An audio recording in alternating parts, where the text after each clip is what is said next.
Hello, everyone. My name is Carrie, and I am here on behalf of Silent Podcast, where we are anything but silent.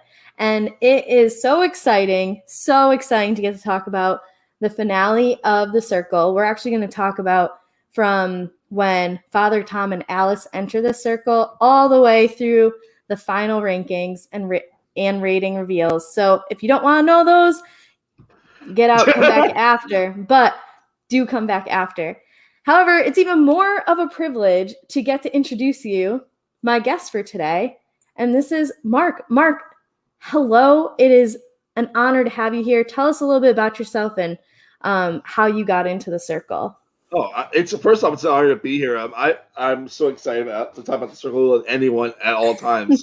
And you're someone that I have a lot of appreciation for, so I'm very excited about that. For me, I fell in love with the circle January 1st, 2020, when it dropped on Netflix, and I was like, "Whoa, this seems like fun." And then I found there was a British version. I started watching it on YouTube while like I watched all series 1, series 2, and the American version before the American version finished airing. I just pounded down every episode I could and been obsessed with it, and have loved most of the other versions too. Like, I'm not the biggest fan of Brazil, but I love the French version, and I just think it's a great show. And I think this is probably the best series that we've gotten so far of The Circle, personally. So, as someone who hasn't watched the Brazil and French ones, just because I struggle with subtitles, I can't keep my attention on like one screen for that long. I'm much more of a listener with that. That I at some point need to just get over it and watch them because I hear great things. But I do think that out of all of the seasons of The Circle we've seen so far, that this was the best one. The cast was amazing. The cast is incredible. I actually only think there's only one dud of a character, and that's Penny. Yeah. Like, I actually even though we don't get the much Shabazz Alice, I thought is incredible. Like, I was really floored by how much I enjoyed seeing a character come in the last 5 episodes. I'm like, you're stirring shit up like you should. Do you think that if Alice had come in the time frame of the Femi Pippa entrance, do you think that Alice could have done some more, I don't want to say more damage because it gives a negative connotation, but do you think that could have made it to Final 5? Like, I genuinely wonder about that. I do think so, because from what we were getting from Alice was, like, as an audience, it felt like we were getting a less funny Hashu. So like, it seemed like people were actually bonding with Alice, but the fact that like they were all just like, all right, we're 4 people that have been we're like 5 people that have been here basically since the beginning, and we want to get to the end together, and that's like really what it felt like. I think that Femi could have done better if he came in like when Dot and Felix came in. Same thing with Pippa. I think it's just the game gets so exponentially harder the deeper into the game you get when you are like a new player. Yeah, and I think that Femi got angry at the wrong person. Yeah. I think that if Femi chooses to make and I don't even think Femi like chose to make an enemy as much as it was a natural reaction to the whole strategic comment that got made. I think that's what the word was. I can't 100% remember.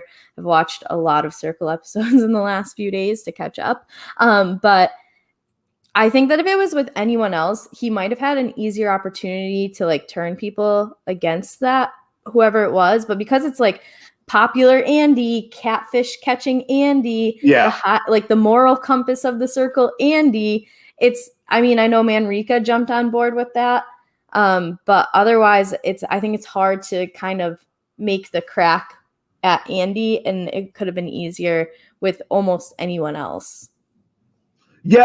Yeah, like I think that like I don't know how Andy got as powerful as Andy did, but he did, and I'm okay with. I don't think Andy's a bad player. I don't think he played bad. I think he did the best he could. I have some issues where he was finally ranked personally, but we'll get there at the end.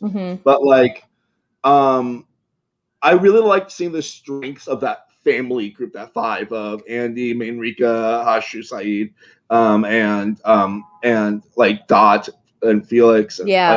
all that. It was really cool how they all like kind of helped each other get through that middle part of the game and continue to the end as far as they could. I agree. And I think that something that was interesting about it was so often we get the OGs versus the newbies. And Yeah. while it did come down to that, essentially, it came down to it in a more unique way than we've seen in other seasons, where there was this underlying, yeah, we've been here for a while, but there was that divide for a bit.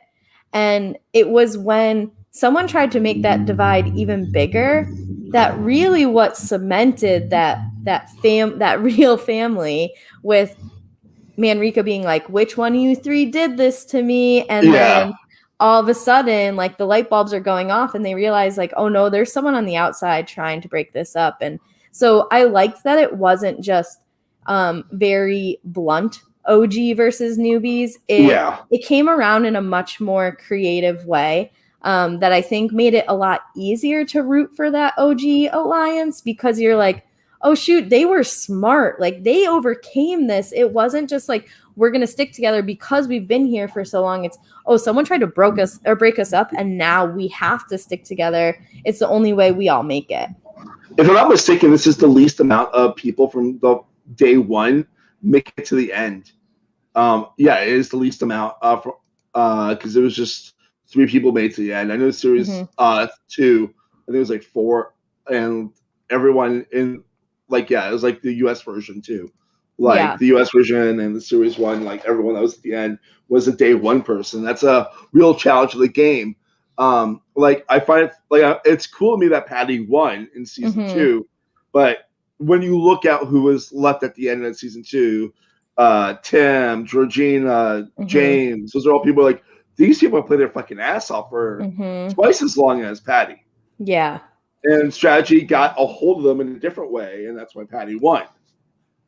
A point I love to make is, I think with The Circle, more than any other reality TV show, is it's almost an equal amount of why did the winner win and then why didn't the other finalists win? Like, you have to look at both almost equally, because I think it's really hard to look at why did the winner win in isolation when it can be so close on those ratings. And it's something that actually Randy brought up. I don't know if you saw his tweet that, and again, we can get to this closer to the end. Like, Manrika was basically screwed. She was cemented in second place based off the way that the votes went. So again, like, what is it about the 4 people who didn't win that caused them to not win as much as it is the person who came in first to do so? Yeah. And it's just, it's so fascinating when the strategy fails the game versus when the strategy helps the game, you know? And I don't think we got a bad winner. Yesterday in the morning before the episode aired, I ranked all 6 people. I saw that. And like my number 1 and my number 2 were very, very close to each other for me, because even though I liked Hashu more a little bit, I can't disrespect what Manrika did all in the game, because she was so out there. And the winner that we got of Natalia is an incredible winner. I think she's like one of the best winners the series has ever had, personally. Yeah, I wrote down in my notebook. So I told you this earlier, but I was like handwriting notes, partially because if anybody who knows where I work, please don't tell me. But on Thursdays, we do like no new work for our students.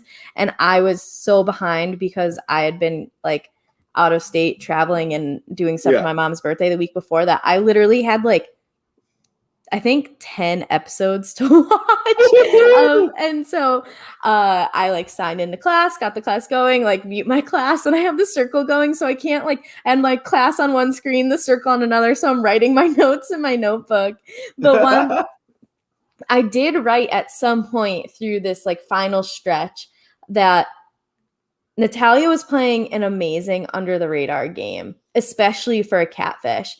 I was really impressed when once I took the second to step back from it and think like, oh wow, because it's already difficult enough to come in as not yourself, but to make your way into these the OG's alliance, if you will, and to be seen as equal to them. I thought that was so impressive, but it never really came up of, is Felix a catfish, or like how is Felix, until Alice like started stirring the pot a bit of like, no one really questioned the Manrika Felix connection as a game thing that much. That like the way that she was able to do that, I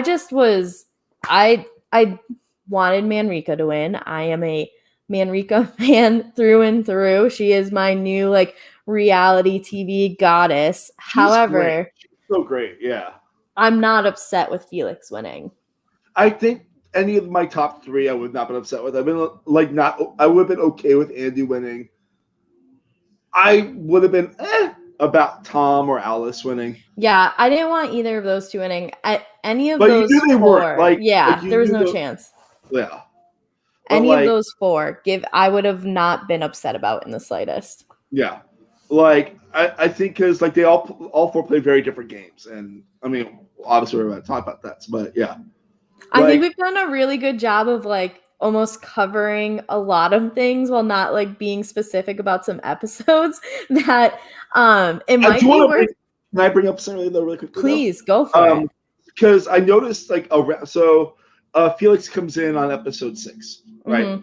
Mm-hmm. And Felix is kind of be like all flirty and stuff like that, and like doing like the things that Natalia does really well for Felix. And then like I'd say like somewhere around the date or so is when I started noticing Felix's edit change a little bit from like, oh man, I'm messing with this girl. Hopefully she doesn't care too much, to like, I'm actually playing the game and actually helping control the game. Like, I remember by the time I got back from my trip to Minneapolis, I was like, Felix is definitely becoming an underdog to win this game in a good way. Yeah, I think because Manrika had such a strong presence that being able to almost be in Manrika's shadow in a way was the most beneficial part of Felix's game, because I mean with Saeed, that was the block between them until the end. And then he was able to kind of like bro out with Andy in a way, and he obviously had Manrika as number 1 girl, plus that almost like built-in ally when you come in with someone on the same day because you're in that same position. Like for a new player, Felix was able to either maneuver or like land somewhat organically in a great spot to end up winning the series. So I'm not as good at noticing the edit stuff as many others are. So I appreciate that you're bringing that dynamic to it. It's all good. I mean, I just want to bring that up just because of like my brain noticed like the switch in the edit from like, oh yeah, Felix is fun and like not gonna win to like Felix might win, because I felt like from episode 1 the winner felt like it was gonna be Hashu or Manrika. And then like definitely a lot more Manrika as like the more strategy had to come out of her game with all the Gemma stuff and Tally and all that stuff. Yeah. No, I definitely agree with that. I think that Andy had glimpses as well. Of potentially winning, but I think it was either Hashu or Manrika that the edit allowed. Also, it's like a different dynamic this time than it was the last 2, because the last 2 UK series are done live, essentially. Like the first one wasn't. The first one wasn't? My understanding, it wasn't done live. The second one was. Yeah. Okay, so the second one was, because there's more of like the audience influence in a way. So they had the opportunity to like flex their storytelling guns, those editors, and show their prowess to like, okay, US reality TV shows, because a lot of the UK reality TV shows are 6 nights a week and you're getting film from like the previous 36 hours. So I'm sure that they almost like enjoyed having a little bit of a different dynamic than what they have to do with like Love Island and everything else. Yeah, this was just a really great season with, again, I think almost everyone in the whole season was incredible. And I mean that from like top to bottom. There's just one character I thought was a flop and everyone else I thought was grand. So yeah, I agree. And that character was gone by episode 5? Very early. I'm not good at remembering the episodes, but I mean, they were besides what Yolanda was blocked, and then it was Penny. So Yeah, they were gone. They were gone by episode 4. Yeah, very quickly. All right. So speaking of episode numbers, we're jumping into episode 17. So if it says 18 in the box, the description, that's a my bad. I apologize. I only have 2 math degrees, but counting, not my forte. So anyway, not a big deal. We are starting with where our final 7 begins, and that's when we get Shabazz entering the circle as Alice, and we have Pippa and Joey, who had, aka Femi, who had just been double blocked, getting to come back in as Father Tom. So I have a pressing question for you that it's hard not getting to like watch the episodes as they happened with these, because I had so many opinions I wanted to fire off, but I also didn't want people to think I'm an irresponsible podcaster and not watching the show that I'm supposed to be podcasting about. So you're allowed to have all the judgment you want as you're here. I will take all the heat and fire, but if people thought it was so fucked up that someone's lying about being a nurse, where do we fall on the scale when they're lying about being a priest? I say this as an atheist, by the way. It's also weird because, like, they didn't choose the priest. The priest was chosen for them. Mm-hmm. No, I do think it's more. I actually don't fall on the like side of like it was really fucked up for James goes Gemma. I understand, but like it's also a game. Right. And like I think James brought enough James to it that it was okay, from what I gathered. Yeah, it didn't seem like James was like, if you block me, you're blocking an NHS nurse. Remember that. Like I could see people then being like, wow, you used your occupation as a reason to keep you around.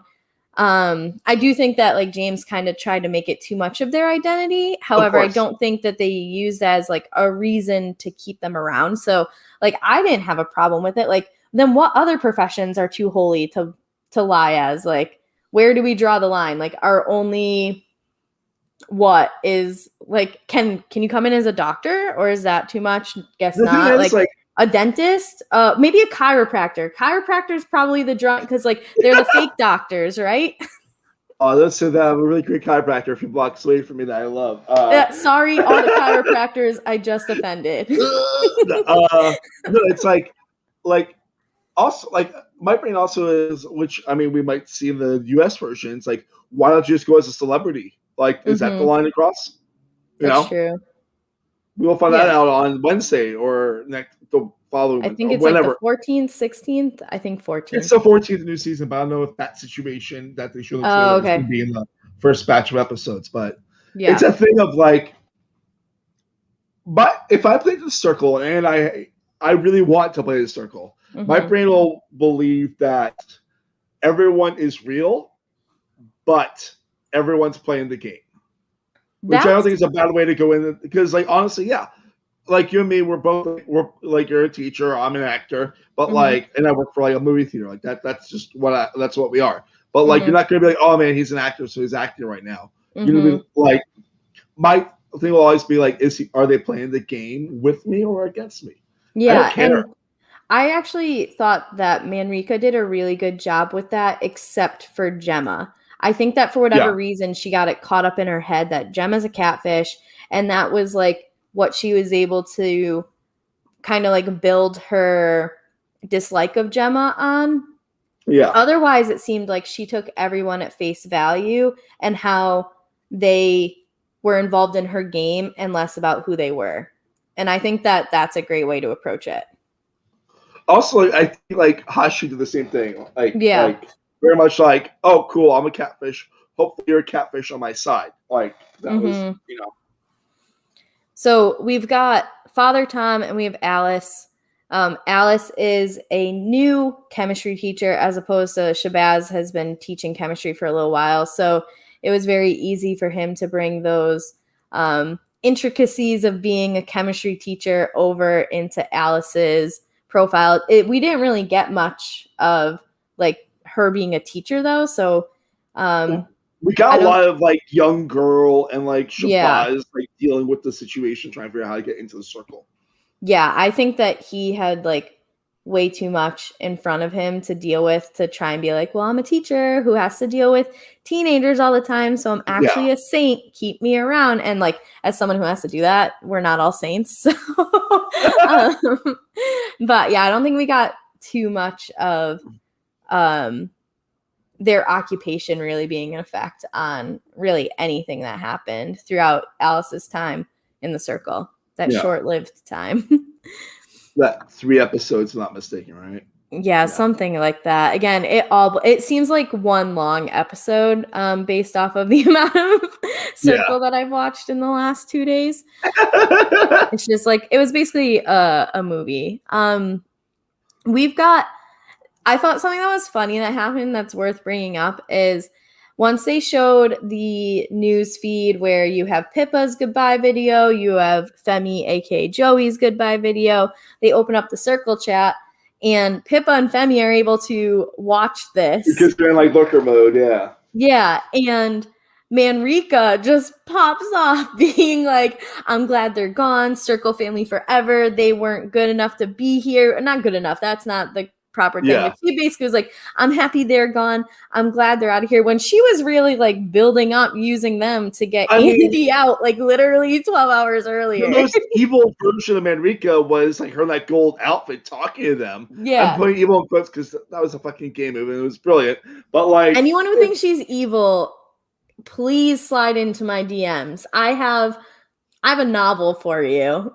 But go on, sorry. But you know what I mean, like the fact that for lack of a better word, if Manrika was evil, they were revenge people. And just see her be like, they were fake and I knew it. I'm like, oh my God. Yeah, I think that it was funny that they got to see that, because that also right away exposed the two of them like, oh, Manrika is playing a game, because they both were like, when they were in the circle, oh, we love her, she's so fun to talk to, she's so nice, she's so genuine, which I do believe she is all these things, but more than anything else in the circle, which I think is where a lot of people have issues with Manrika, because she is a strong, independent woman of color versus like a white British male, that she was doing what she needed to get shit done. That doesn't always get to be something that people of color, women, the combination of the two get to do as easily as others. I think that that's where a lot of people's like issues came with her, my personal opinion. And I agree with that opinion too. So yeah, so if you have any counter opinions, audience, too bad. Mean, just kidding, kind of. She played the same game as Andy. It's just Andy's not getting any flack because he's a white dude. Yeah, and the beginning of his edit came from, I'm out here trying to get catfish, and that seemed like the morally sound thing to do, but Andy still wanted to win the game. I mean, there's points where, especially near the end, where I think Andy said something along the lines of like, okay, the sabbatical's over, time for Andy to be the most popular again. Yeah. Where Manrika had a strategy too, and she was doing what she needed to have to play the game. And so the only mess up she had was the whole Tally situation towards the end of Tally, because Tally was never going to put her lower than number 2 ever. So yeah, and but that's a whole different situation altogether.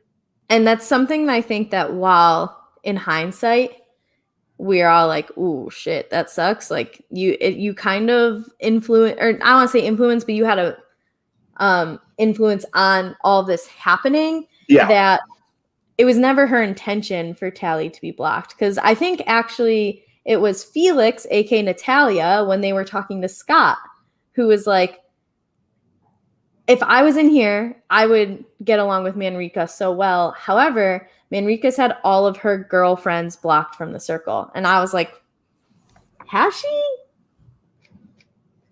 Not on purpose. Exactly.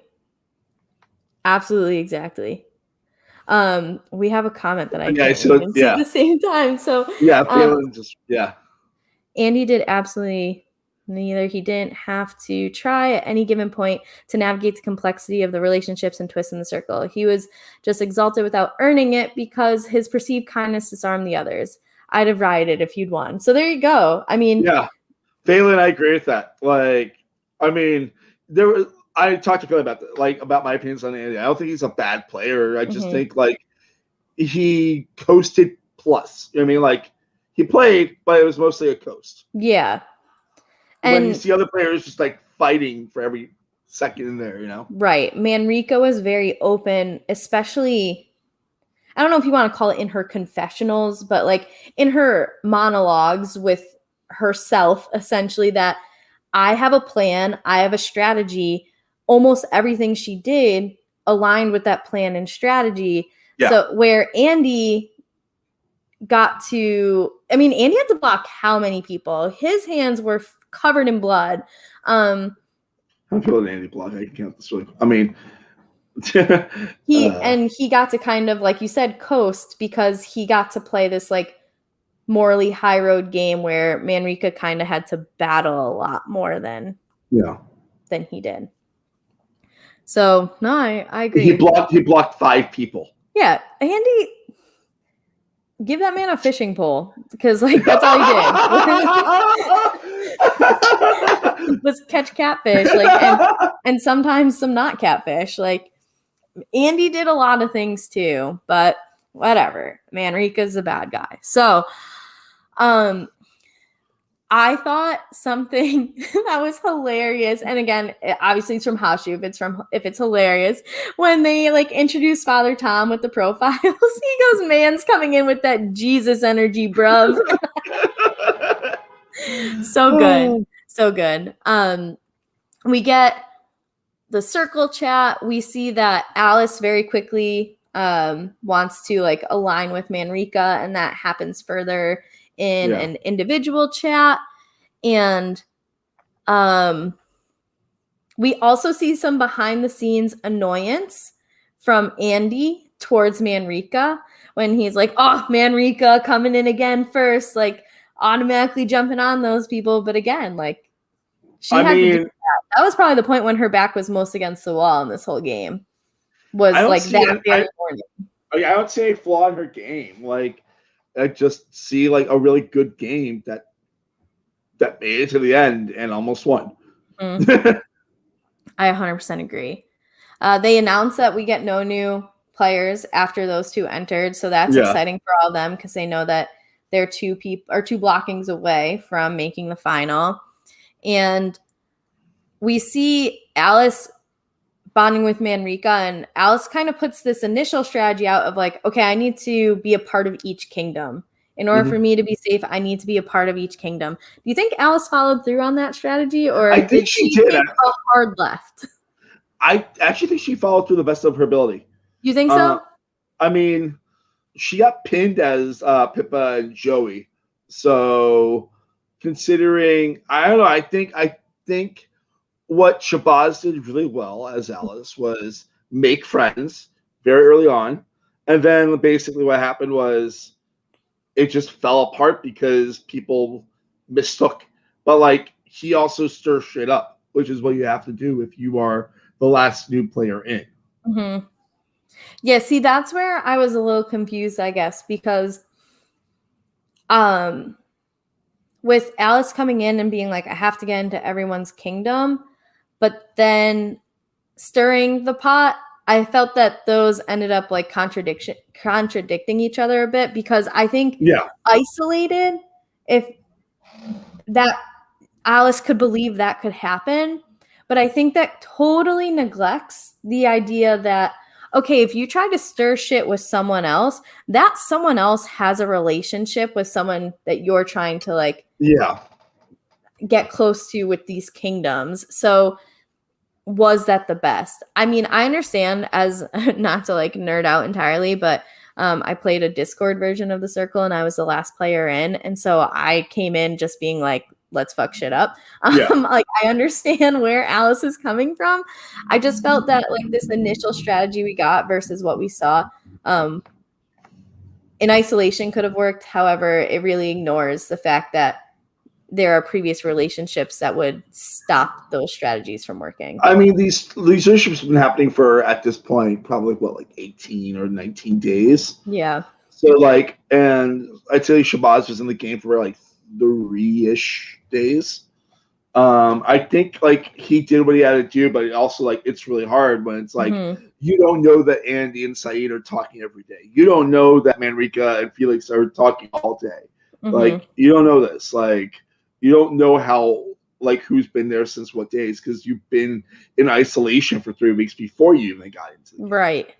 And then maybe even a COVID Exactly. sequester Like, before it. It's potentially like 5 weeks for that person on their own. yeah. And then, like, you come in, like, guns a-blazing, and your gun should be, Literally, like they were trying to shoot people. like, I think Shabazz really could have done well in this game if he came in the round before. Mm-hmm. I really think so. I think so too.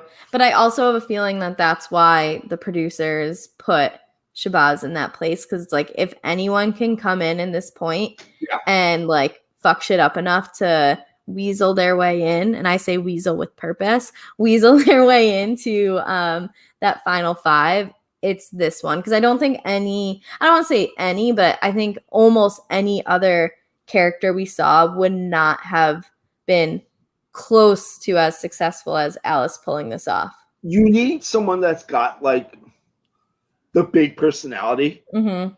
for that, and, like, that's not afraid to make the moves. Like, you're not gonna put, like, a Tally in on Right. like that. Like, I'm not saying Tally doesn't have a big personality or is afraid to make moves, but, like, you, like, the only other person I think would have been interesting to see at that point would have, that was in this cast, would have been like a James Gemma. But, like, Yeah, I liked him being a day one person more. You know what I mean?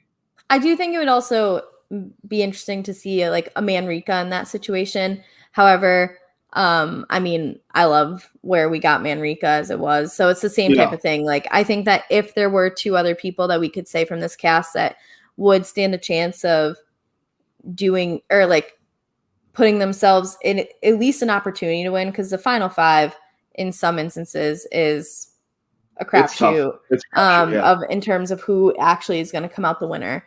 But I think that out of our non-OGs, then Shabazz was definitely the best one to put there.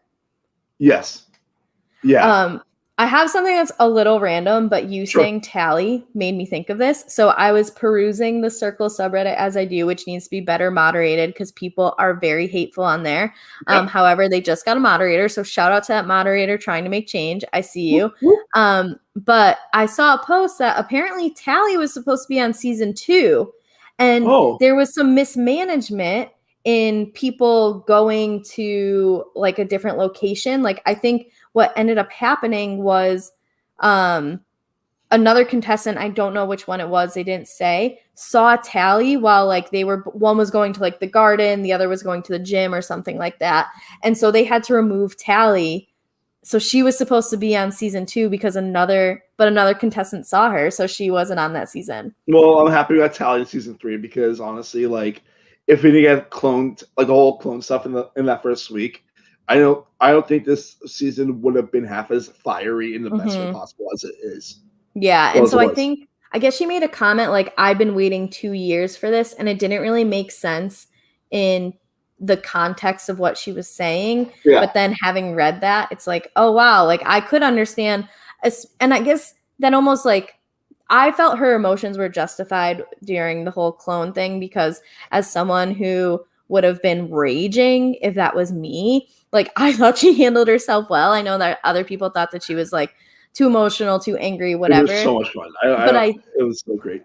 But I can now even more understand that you were supposed to be on season 2. You've waited 2 years for this, and then some random person comes in and clones you to try to make this more difficult for you. Like, could you imagine? His name, like, a different name. It's just like, no, that my daughter's name is Steve, not Reggie. Like, so I understand the frustration. So I thought that was interesting. I read that today and just kind of wanted to put that out there to give people another thing to think about when it comes to Tally.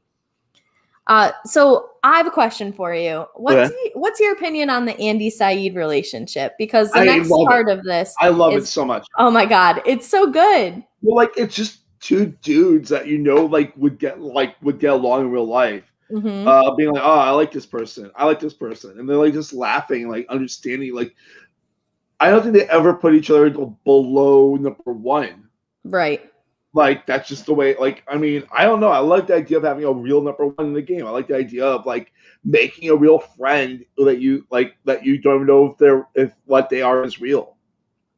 I think that we really, at this point, see that they're genuinely friends because I think it takes a certain trust and confidence in your relationship and your banter with someone to come in and be like, hey, let's lie to the priest. I'll say that I'm like in love with my neighbor, and you say, like, because you're treading some like taboo Yeah. lines there. And so I think it was really in this conversation that I was like, I love this relationship. I think they're so funny together because they each got each other's sense of humor, and that's like Yeah. the best part of a good friendship is when like you understand the banter and you can build off of it. So I was just wondering if you were on the same page. I loved it so much. I just think like there's moments of television that you just get very happy watching. That was myself whenever we have one of those conversations happen.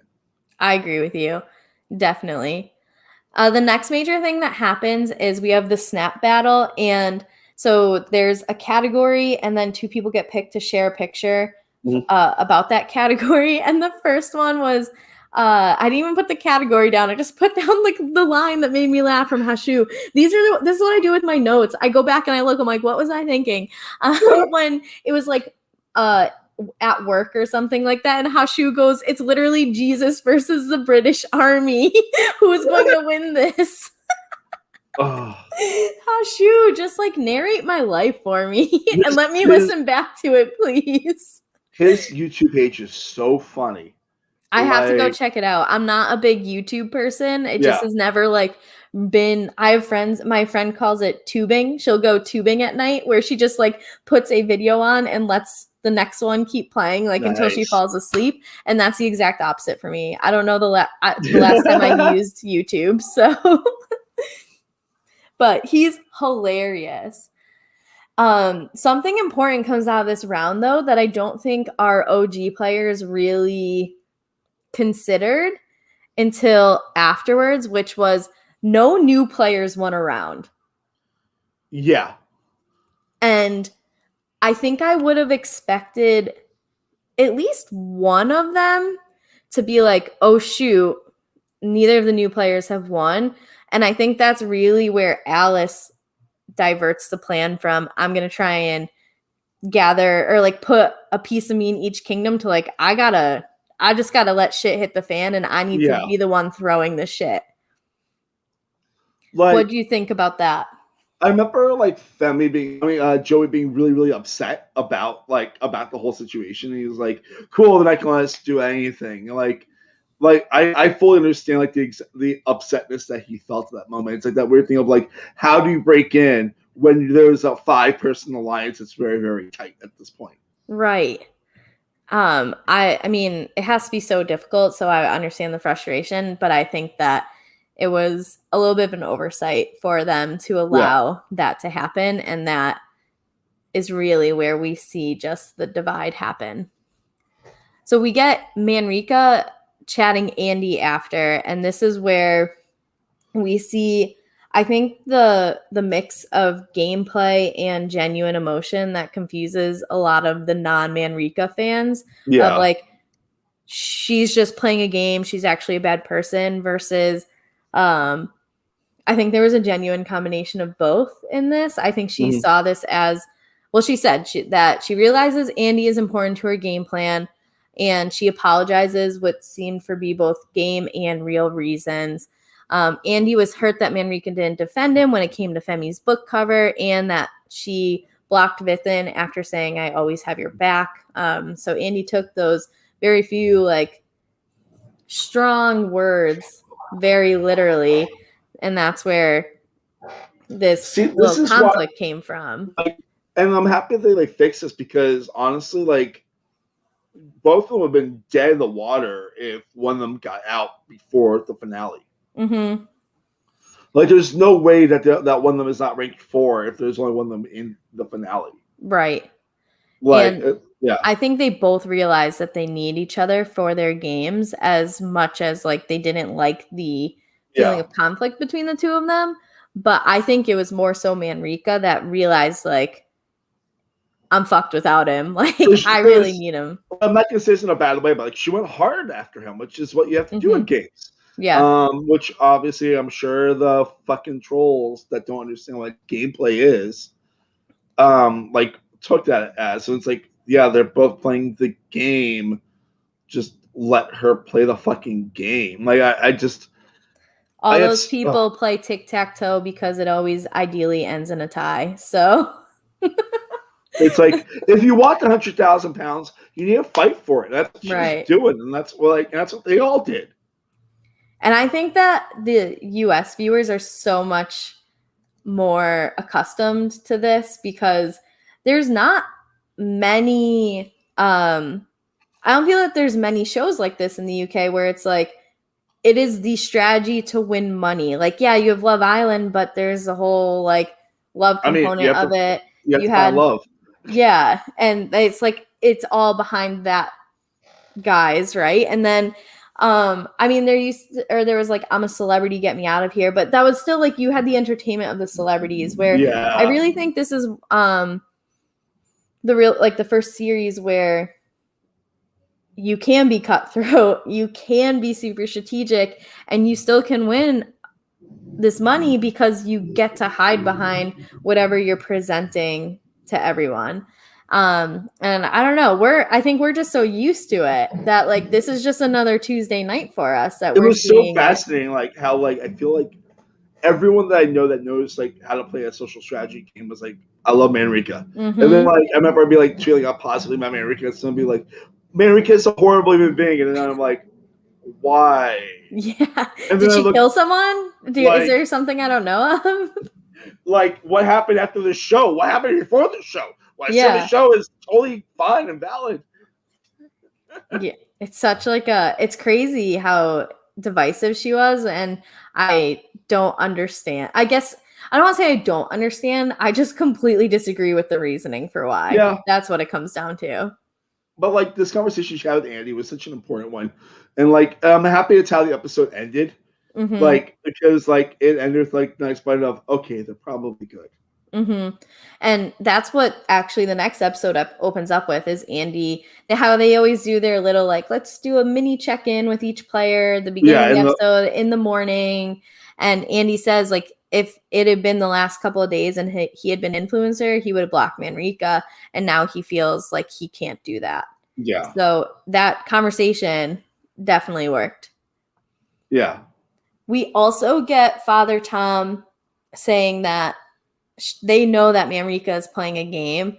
And I think it's funny how they kind of align these little comments from the different players, because I think the big thing that Father Tom, aka Pippa and Femi, aka Joey, so many AKAs, that they miss out on is they don't see Manrika shifting back towards Andy, and that they like really missed out on their opportunity to get Manrika as an ally.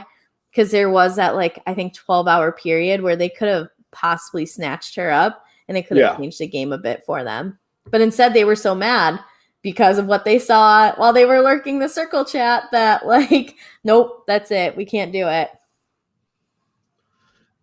We quickly get a lads chat between Andy, Felix, and Father Tom. And I thought this was, like, one of the few times where we saw Natalia really like struggle a bit in terms of being a catfish. This is when they start with the soccer football talk, and Natalia's like, oh no, I need out, like we need something different, SOS. And she chooses like a major team, like she used like Arsenal, if I'm not mistaken, right? Like I don't think it was that, I think someone else chose Arsenal. I don't think it was it was like a very like, it's like if you don't know basketball, like yeah, you know I love those, I'm the Lakers. I love the Lakers and the Knicks are so great. Like it's see, I feel like she didn't even say anything, and now I have to go back. So remember, someone chose Arsenal, but I feel like it wasn't her. I feel like it was someone else. I think Father Tom is the Arsenal fan. I think you're right, because remember that like, because remember the Father Tom was also not a big soccer person either. Yeah, it was, and it kind of I don't know how like much you know about soccer over in the UK, but Arsenal is one of the teams from London, and Joey is from London. So I think it's interesting that like that connection wasn't made later on when they were like trying to figure out which former players were back in the circle. So that's just something like I literally thought of as we were just talking about this. But yeah, it was Father Tom that said Arsenal. And then Andy, is it Aston Villa? He might be a fan of. I can't remember. But Felix didn't say anything because I think it like Felix kind of just like sat back coy and then finally was like, oh my God, yeah, Father Tom, you can ordain my wedding with Manrika. Like that's Okay, yeah. he changed it, like never brought up a team. But I think that was the first time we really saw Natalia be like, oh shit, what do I do here? Because I'm too busy protecting your country. Right? Like I'm a Russian British girl. Like, let me be. I'm drinking vodka and that's it. Oh man. Drinking vodka and working out. I looked at her Instagram and the girl has some defined legs. I am jealous. Like, anyway. I can't wait till we talk about whatever. We'll talk about it later. They kind of set us up for what's going to happen later this episode. We get Manrika and Dot chatting, and Manrika gets emotional. She opens up about her family, how much she loves her mom, how much she misses her mom, and she sees Dot like her circle mom. A little bit of foreshadowing for the difficult decision that comes later this episode. We also get Sayid talking to Father Tom, talking about like their prayer stories, and I think I messed this up when I was recapping my bad notes with better notes, but I think it was later when he tries to prank Father Tom about the neighbor story, or did he do it then? They had two conversations.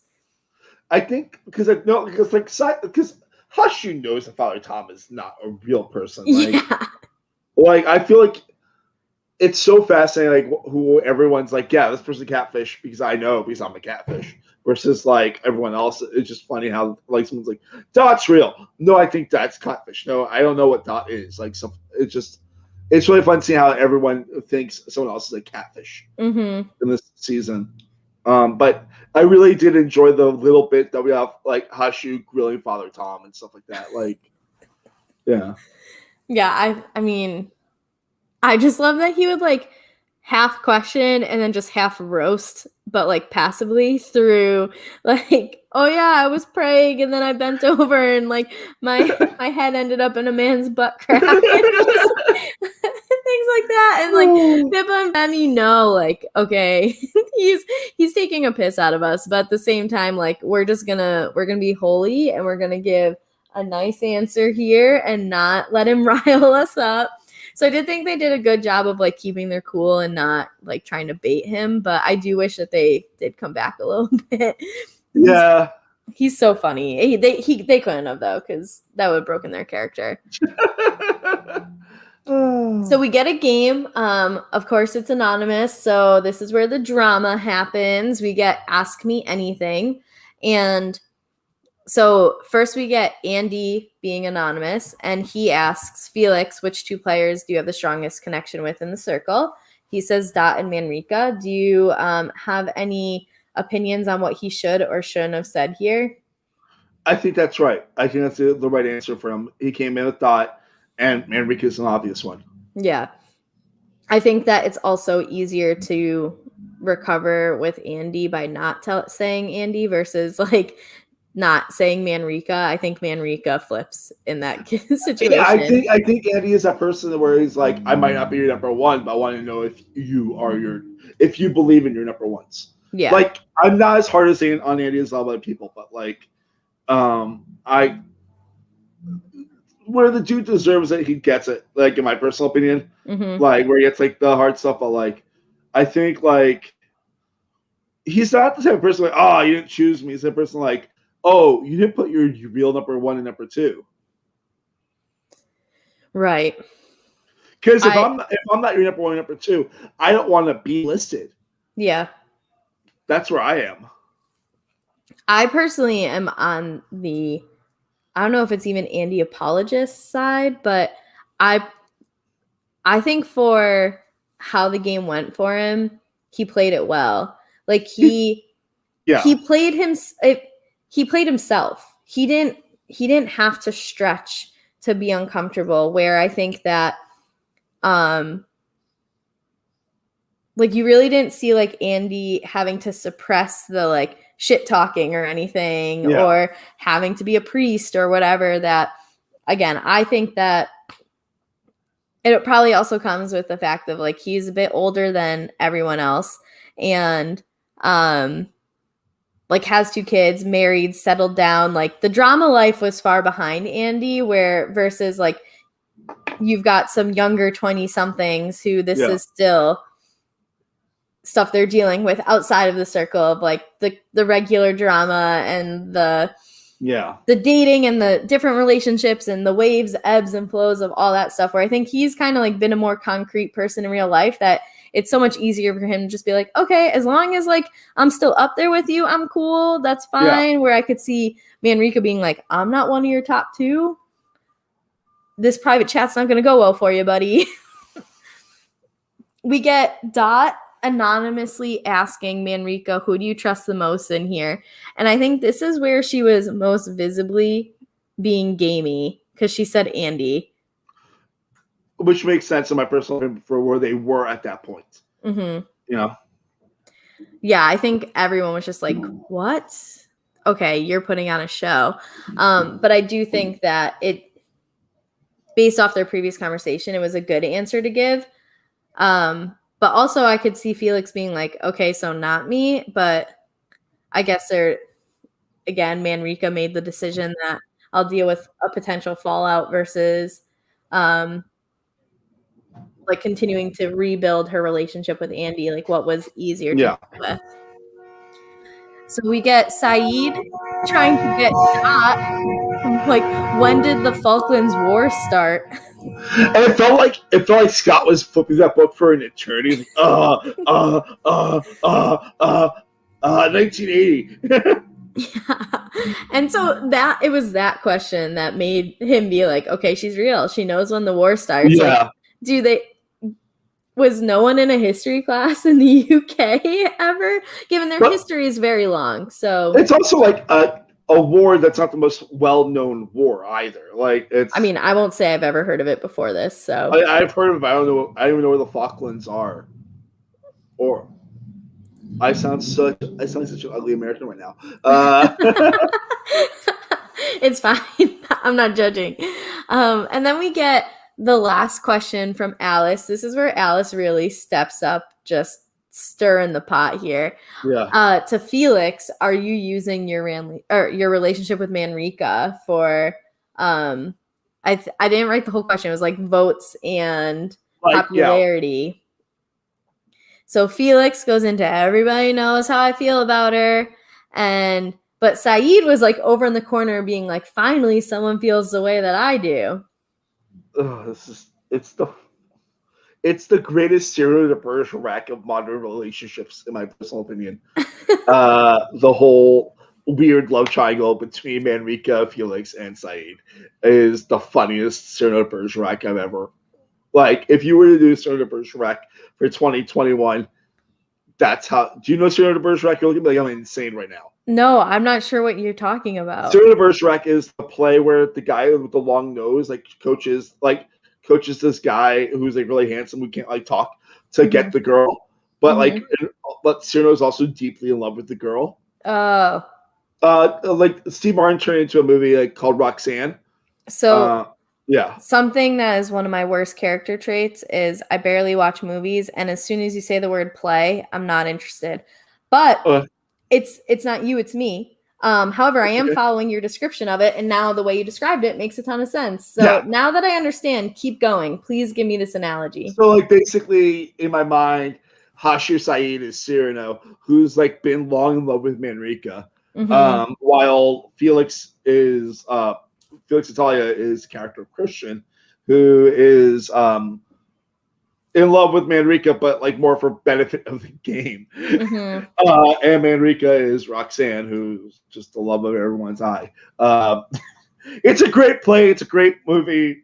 Watch it if you ever want. I can recommend 2 versions of it, but it's So something that I thought of a lot while watching the whole series is how is Manrika gonna feel going back and watching this? Because this was filmed, I believe, back in the summer. No, it was So, October. October?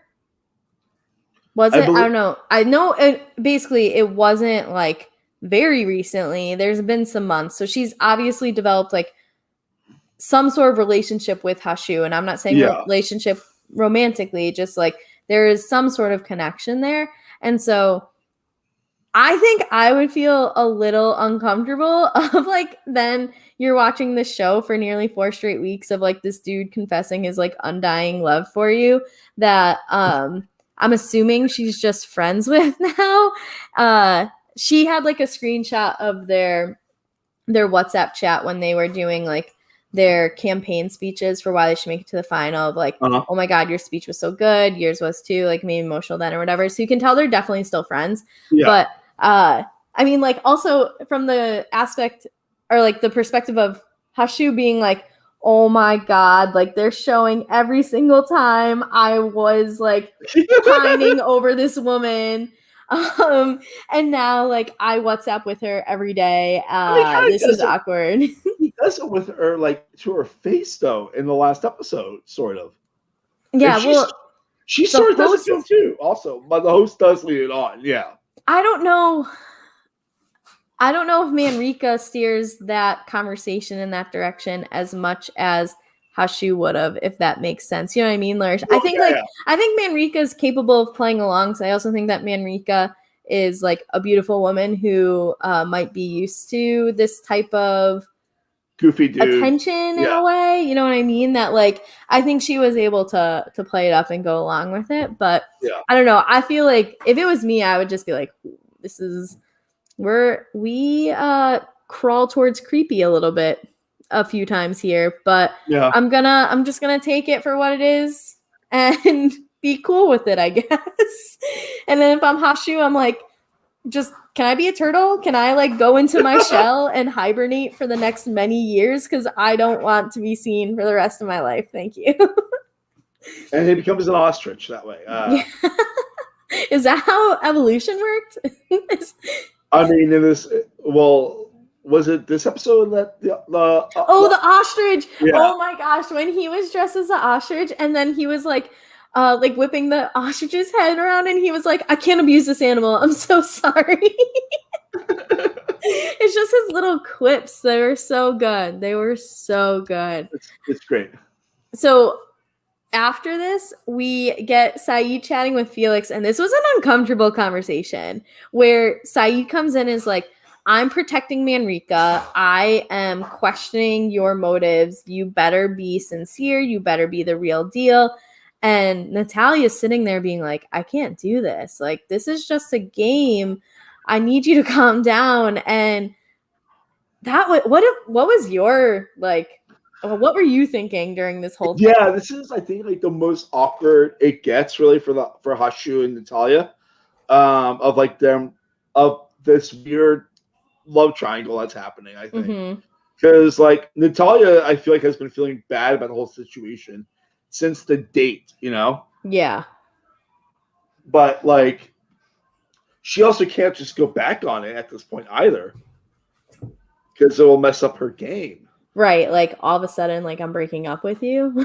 How are it's also like, how much can Hashu actually say while being a man that's twice his age and some? Yeah, like it's that weird thing of like he can't just be like, hey, I have a crush on Manrika. Don't hurt her, you know. Like that would be a really that would be something, honestly. Like if he said that, because that'd be so weird to me. If someone like Daniel was like 63 years old, be like, "Hey, I have a crush on this girl who's in her mid-20s, and I'm also in my mid-20s, and I'm in my late 20s." So I would take everything that he ever says a lie, and it would. I don't know. It's a thing of like, whenever Felix and Sayid talk to each other, it's like they have to walk on eggshells because they're both really good catfish. Yes, like really good catfish. Undisputedly, I agree with that. Like I would say the two best in the whole series, in my personal opinion. I can agree with that. I think that I would want to go back, and I would maybe throw Alex's name in. Alex is right up there too for me. And that also might just be, I don't know if like you can call it a nostalgia factor, but because it was the first one, it's like how we hold some of those like season 1 Survivor players in such a high regard when like the games evolved so much and that type of thing, where same thing, like when Alex met, why am I blanking on his name? David? Yes. And like that's one of my favorite reality TV moments of all time, when they have the face-to-face, like just the body language. Oh my, it was chef's kiss. But I think the biggest thing that kept coming to my mind during this conversation was, does Saeed, aka Hashu, aka the combination of the two, have the right to feel like to be saying this? Because at the end of the day, neither of them have met Manrika, and quite frankly, Manrika could have been a catfish as well. Like, she could have looked exactly like me, like oh my god, get on the circle and catfish as someone as beautiful as Manrika, please. Like, oh my god, I need that to happen. Oh god, my awkward ask. I need to start. I'm gonna go like search LinkedIn to find like producers of this show and just start DMing, maybe like sending mail. I want to be on this show so badly, but that's all. I will catfish this Manrika.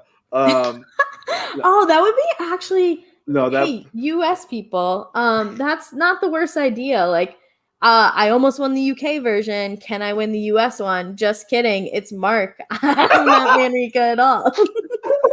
I'm a Jewish kid from Miami. Same thing. Basically twins. It's okay. I'm like 10 years older than Manrika. Oh my gosh. That would be good. I think we're onto something here. I think this is a good idea. Can a straight man in his mid-30s pretend to be a very beautiful straight woman in her mid-20s from Birmingham? It's not happening. It's not happening. I can have hopes, dreams, and aspirations. Please don't crush them. I try not to. So we've got the ratings, and then Alice and Father Tom have a chat that quite frankly like did nothing for me. I don't know if there's anything you want to say about it, but no, it's so weird because those three players are just so different. Mm-hmm. Like, I think Shabazz is a better player than Pippa or Joey. Yes. I think Pippa, I like Pippa, but I don't think she's that great of a player. Mm-mm. And Joey, I think, is good, but he gets in his head. And I think Shabazz was just really on point. But, like, there just was no point for them just to talk. Like, yeah, I think that Pippa's, like, potential peak is Manrika's, like, is the tally to Manrika type of yes. thing. I think she falls in that same sort of category. But I agree with your assessment that I think Joey had some potential. And then, again, we've already talked about how Shabazz just, this was the person to put in that last player in spot. I mean, it was fun. I also like the fact that they chose a very approachable girl, like for the avatar. Yeah, like a very cute, approachable girl. And again, I really don't think that we got to see him have to play that role much, because in the conversations we did see, it was all pretty intense for the most part, of like her throwing shade, her making up lies. And I really don't know if the profile picture matched the energy that was brought or the actions that were brought, or maybe it did. Well, no, because they never really believed Alice anyway. So I don't know, like, if the profile there would have mattered as much as it would have maybe earlier in the game, where they could have developed that whole I'm a nice teacher, I'm a sweet, approachable girl, versus just having to come in with such. Yeah. So we get the rating results. Felix is in 5th, which is surprising to some of them. Others, not so much. We get Dot in 4th, Andy in 3rd, and then Saeed and Manrika tie for 1st. So they're the influencers. And it was at this point that I had the like jaw drop of the light bulb going off of, oh my God, they're going to have to block one of the 3 people that like I would love to still see being here. I didn't want any of them to go. Yeah, I really thought like when, like with the whole Dot situation, I thought Dot was done when Tally was done. Mm-hmm. Right? That they were up against each other, if I'm not mistaken. Yeah. Yeah, it was. Yeah. And I'm like, there's no way Tally's going home. And then Tally went home. I'm like, oh, okay. Like, I've talked to you about this. Like, I don't think Scott's a bad player. I think Scott's a fun player, and you need fun players for your season to like succeed. So like, I think that like I'm happy with what we got of Dot, but this was not a fun 3 to go up. No. Like for me, my rankings of like who I want to stay to who I don't want to stay would have been Felix, Felix, Andy. Like very close between those two. Yeah. So no matter what, I felt whoever left, it was going to be impactful. Yeah. I didn't want to see any of them go for different reasons. And we saw that in the influencer chat too. Exactly. That's what I wrote. Like the fact that like Hush was like, I don't want Andy gone. I mean, I need Andy and I like Dot. And America's like, I like Felix. I need Felix and I would like Dot. Yeah. Okay. And that was like the end of the episode there. Like, and it kind of sucked because like Dot was arguably the most wanted to stay because they both didn't want her to go, but neither of them felt strong enough about her to keep her over the other, like their person that they wouldn't let go. And so it's unfortunate because if this is a 4-person blocking, whoever that 4th person is, or not 4-person blocking, but there's 4 people who like at risk, like Dot's fine. And usually you're okay in that. Like Dot's strategy for what she had done gets her through the majority of that game. Like, okay, I'm neither of these people's number 1s, but I'm close. I'm their number 2s. So I should be okay. But it sucked because she was up against each of their number 1s. Like it's such a shitty situation for Scott to be in. Yeah. And something that you kind of touched on, I don't know how you feel about this, but would you have rather seen Scott in as himself, or now that we've seen Dot's full existence in the circle, are you happy with what we got? Also, I'm listening, but my dog is chewing my crock and I will be upset. Oh. So if it looks like I'm off screen, I'm still here, I swear. So this is my personal opinion on Dot. At first, I thought she was going to be very similar to Alex in the American season, where you're like, oh, okay, he's going to be fun for 2 episodes, and then please leave. And I remember, like, I was so annoyed by how long they kept Alex in the American version, even though he was only there for, I think, like 5 episodes. But, like Dot grew on me a lot, and I thought that for me with Scott, I think they'd be like, yeah, Scott's definitely Scott. If he came in as himself, I think it'd be more fun to see what Scott is as an 85-year-old woman. My opinion definitely changed. At first, I was like, come on, we know an 85-year-old isn't coming into the circle, and Scott is such a character. Yeah. I'm sorry, my dog is chewing me. Stop it. He's so annoying. Anyway, so like Scott's such a character, like let us get Scott. And I think that Michael and I talked about this when we last podcast about it. It was like, I think we missed out on such a good character, but as Dot developed relationships and we got to see more, I'm so happy that we had that experience. I think Scott did such a good job. I was bummed when he left. I do have a strong opinion, and it kind of came up within the show that I think that you can't have only one old person in the circle at a time, because I think it alienates them too easily. I liked that we had Saeed and Dot together the entire time. Like Saeed obviously was able to build relationships otherwise, but I think when you have the two, there's like that built-in bond in a way that it's not just let's attack the old person. It's there's an innate connection that can happen. So I would love to see that happen more as we like see future seasons of the show, is that they're aware of that. I think that the ageism is real, and would love to, or you just need to get people who can play old people as well as Hashu can. That's the other thing. But good luck on that, because he crushed it. So like I don't think we would get the same fun fireworks that we get with Dot meeting Felix. If like Dot wasn't a 30-year-old man, and if Felix wasn't a 30-year-old woman, Yeah. like that. That's actually my favorite meetings of the whole series. You know. Mm-hmm. Yeah, I thought it was like so pure. It's like I'm glad that happened with them coming in together, Yeah. and just like how much Natalia really did have Dot's back, especially after we saw in the previous episodes where they had the opportunity to block the other person and they both did block each other. Yeah. That kind of like solidified that alliance and that relationship. So I agree with you that then when you add in the whole catfish component of it and they meet each other and it's like, you're not a hot dude in the army and like you're not an 85-year-old woman. That was fun. It's great. I love it so much. It's stuff like that's like why I love the circle. I love the meetings. I love I love all that stuff, you know. So as we implied, they blocked Dot, unfortunately. So RIP to a real one. We have the meeting that we just talked about between Dot and Felix. And that's where Felix points out that Manrika's blocked every girlfriend that she's had in there, which again, I kind of disagree with because she didn't block Tally. She did block Gemma, but she never considered Gemma her friend, is the thing. Yeah, Gemma was more of Tally's friend than yeah.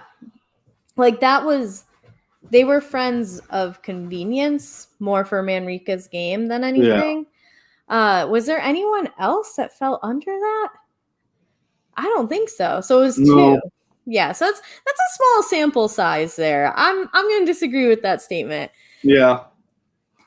Then we get Manrika chatting with Felix, and she opens up to Felix finally about her family. I think it's interesting that it took this long for her to talk about her parents to him, especially when like she had said it in some of the games and the circle chats of like, people know why I'm here and like how my family means so much to me. And then to like not tell Felix until now, I thought was a little interesting, but I mean, nothing really was made of it. And this is where I kind of had, I don't have like many strong moral boundaries or anything, especially when it comes to these games. But this is one of the situations where I did like question it because I felt that Felix was really initiating the after the game stuff. Like, I can't wait to see you after this is going to be great. And to me, that's, I don't want to say a line was crossed, but that's where I felt like some unnecessary comments were made that I think that Natalia could have really solidified and kept Manrika as this like romantic interest who also knows that like Manrika is going to rank him number one with it just being a game. And so what do you think about that whole situation? Because I feel like that's where I first really thought that it wasn't just like flirting banter, and it definitely seemed to have a more realistic meaning behind it. It was close. Like, it's that thing of like Manrika let herself fall in love from the circle. That's where it happens, you know. Like, I don't think you should. I think it's a show that's dangerous to let yourself do that. Personally, like, yeah, like that's where my brain is in that situation. Like, if you can do it and it's safe, great. But like, all she fell in love with the photo. I mean, she did genuinely get catfished, like Neve style. Yeah. MTV. Yeah, I just, to be fair, like, I think Manrika at first let it happen for game reasons, and whether or not real feelings developed, I think that it might have been played up a bit in terms of like whether feelings were developed, because I know that she did say in the reunion, like there was a few times where I said, I feel like I'm talking to a woman, like, am I falling in love with a woman? She must have been asking herself questions. She isn't stupid. We both know this, that like she definitely had to have had some reservations. But this was really the first time where I was like, I am 100%, it's a game. Like, you do what you got to do. But I just felt that this was unnecessary, was the the best word for it. I don't think you need to be making after the game promises after such an emotional conversation. Because the one where they talked about the like, oh, we're going to go quadding or whatever on a Sunday and then roll around in bed together. Like that was all in a like very flirtatious banter type of conversation. Like, here's Manrika being like, my dad was an alcoholic. My mom has had to financially support us for 10 years. I'm doing this completely for my mom. Like this means the world to me, blah, blah.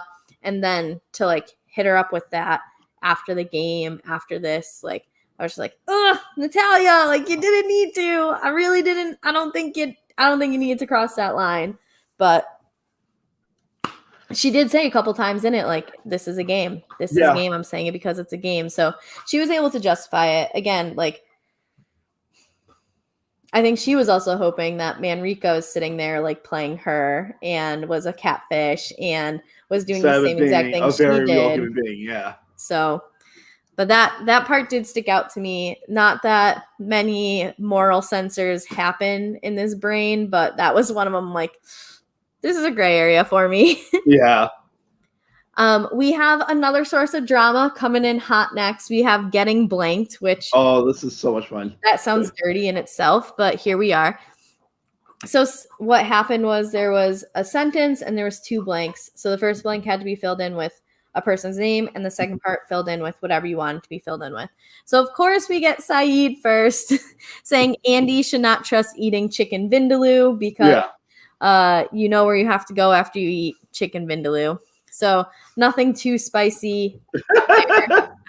And then we get Alice saying Felix is a player I would most like to leave the circle. So we get some commentary that like Felix very much isolates the newbies, that we get some commentary like it's just a game, calm down. But the best part was when Alice was like, why are you being mean anonymously? Oh, Alice. And then like Father Tom going, you snake, like this was definitely you. What do you think of Alice pulling a Vithin and only having a backbone? Actually, I shouldn't say that. Alice had a backbone in private conversations as well, but Alice like really showing the backbone anonymously. Yeah, I mean, Alice and Vithin are not that similar. No. I'll say, no. Vithin is like a whole different. Yeah, I think that Vithin like only had a personality anonymously, and it was not good. It was very like had a lot of ill intentions, where I think Alice came in to play the game and backed it up in some private conversations as well. Yeah. Like, I mean, I could talk all day about Shabazz game and but the one coming up though is like the one that caused the issues though. Alice. So it's so obvious that Manrika is a game player after what she did to Gemma, and this was said anonymously by Father Tom. Mm-hmm. So Manrika just comes in and is like, all right, Saeed, Felix, Andy, which one of you said this? Because it could only be you. And this is where I think we really see how in tune with the game that especially Andy and Felix, aka Natalya, are. Because both of them, it's like light bulb goes off. This has to be a former player. Yeah. And it probably is Pippa or Joey, and I think only one person said it's possibly both. Yeah. So I thought that like this right here showcased why someone like Andy, who, I mean, had an easy time, but also might have had an easy time because he was able to not just socially be smart, but just straight up be smart and piece together some connections. And then I didn't expect Felix to put that together, but I was impressed that he did. Yeah. So here's where I think like we really start getting into the interesting stuff for the last few episodes. So we've got Father Tom chats Manrika, trying to make her feel better about the situation they just caused. So snaky. So snaky. And I I mean, they brought up the purpose of if Manrika rates the guys lower because of this, it means that they're getting rated higher. Right. So what do you think about Father Tom's gameplay here in general between the anonymous call out and this chat afterwards? Did Father Tom go too hard? Just right, like Goldilocks this situation for me. Too much, not enough, or in the middle. I think Father Tom was played entirely too hard. Because, and this is like where it's the issue that like both Pippa and Joey were in there as little as they could be, and like this is my second life, I'm gonna go hard, and they were out for vengeance.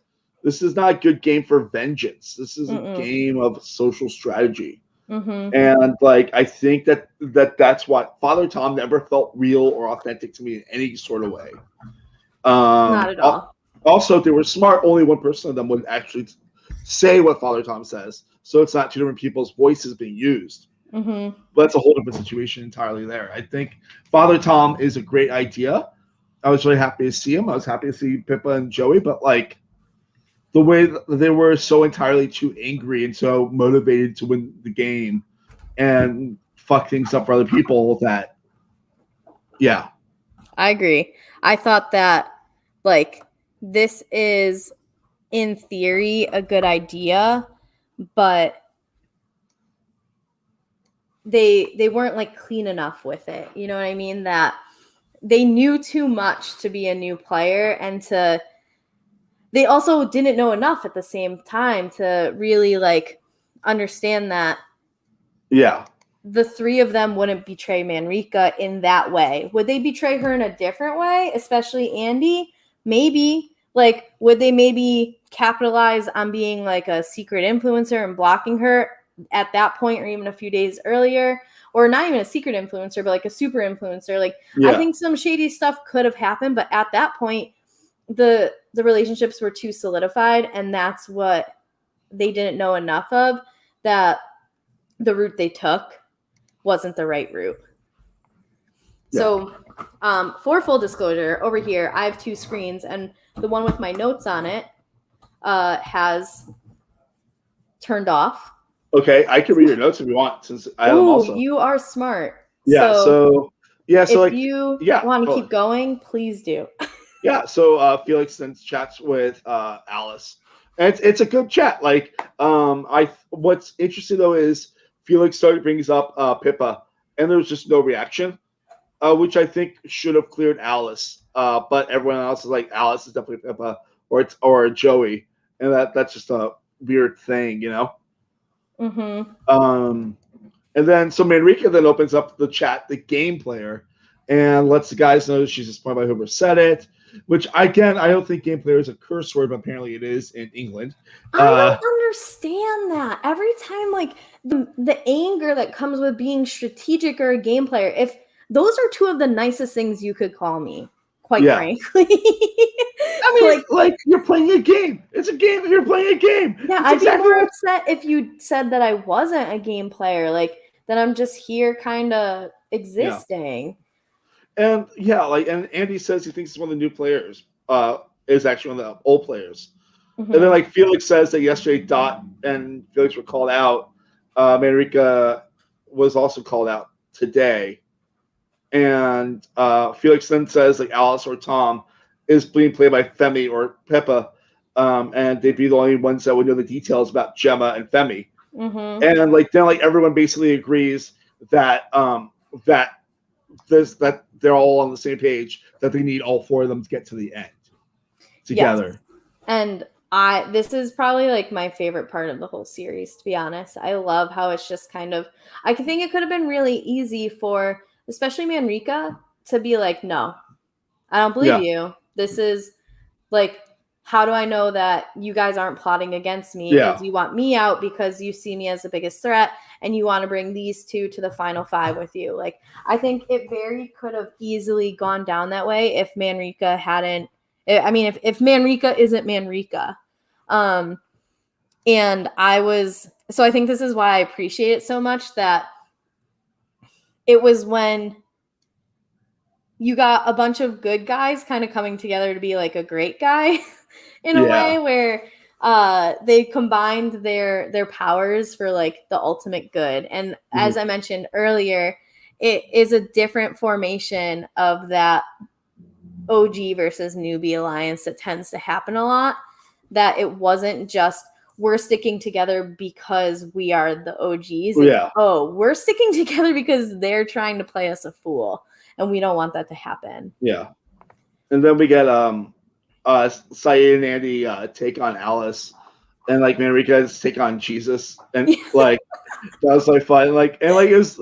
Then we get to the one of my favorite costume things in the whole series, the whole like Animal Instincts game, where they all get like weird costumes. Hashi gets his ostrich costume, and I think like Andy's like a hippo or something.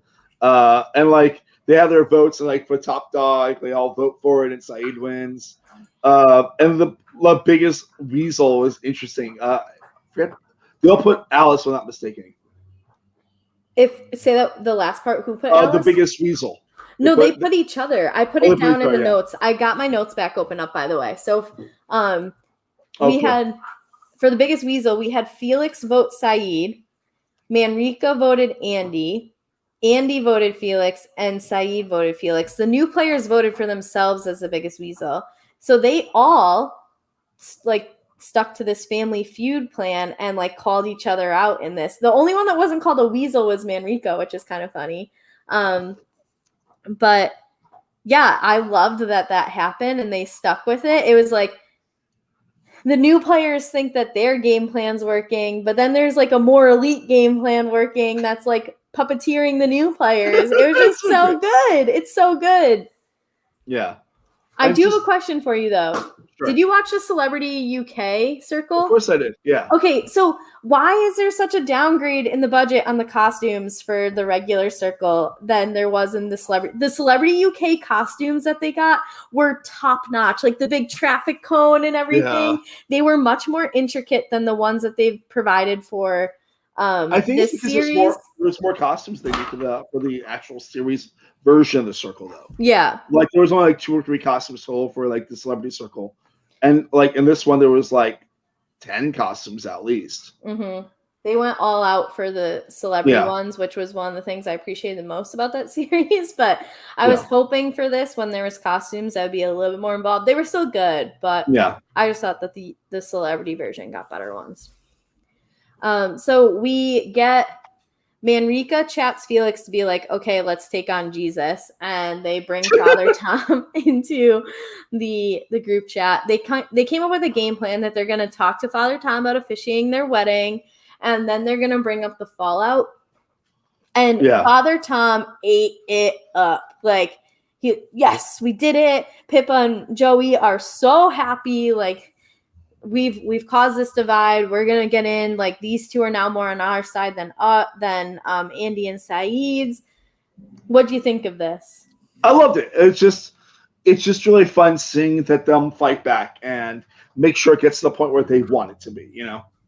Yeah, I just seeing the game plan work, and I think because of like the trust that's needed, especially when there was trust broken between Andy and Manrika, just all of it coming together. I love this. This is one of my like favorite ways for any like reality alliance to have played out the way it has personally.